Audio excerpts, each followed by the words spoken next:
زمونږ سیاسي جماعتونه نه عوامو ته نه خپل ورکر ته د اقتدار یا اقتدار منتقلی ته تیار دی. دا پولیټیکل ډایناسټیز دي، جاگیر دی راغوي او هغوی وایي چې دا به صرف مونږ سره مونږ به د دې فیصله کوو چې څوک به کېږي. د دې په ځای باندې چې کله دې سیاسي جماعتونو په حق پولیټیکل ډایناسټیز په موډ کې چلیدل، پاکستان تحریک انصاف راغله، خلک د دې نظام نه تنګ و، د ټولو یې صفایا وکړله.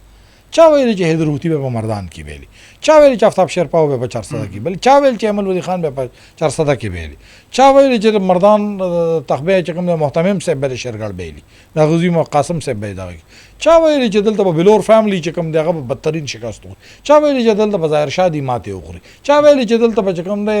امجد افریدي دی په کوهاټ کې ماتې وخوري، چا ویل چې مولانا فضل الرحمن په ډیرو کې شکست وخوري، چا ویل چې سلیم سیف الله دی بدلته ختم شي. دا پولیټیکل ډایناسټیز ختم بالکل ارسه. د دې وجې نه ځکه چې دوی منتقلۍ ته تیار نه و. کتله ته لوکل ګورنمنټ کې تخپل نظام کې یو نوې قیادت راځي، د دې وجې نه دا خاندانونه دا جماعتونه پخپله د خپل ځان دشمن شي، پخپله پاټو کې غټ خلک نه پرېږدي، پخپله پاټو کې د ورکرانو لارې ونیسي، پخپله پاټو کې چې کوم دی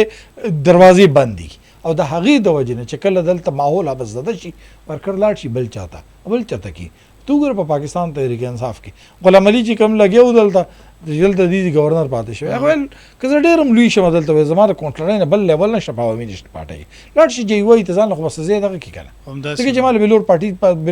بلوریان ماله مخه نه راکړي او هغه شی وکړي.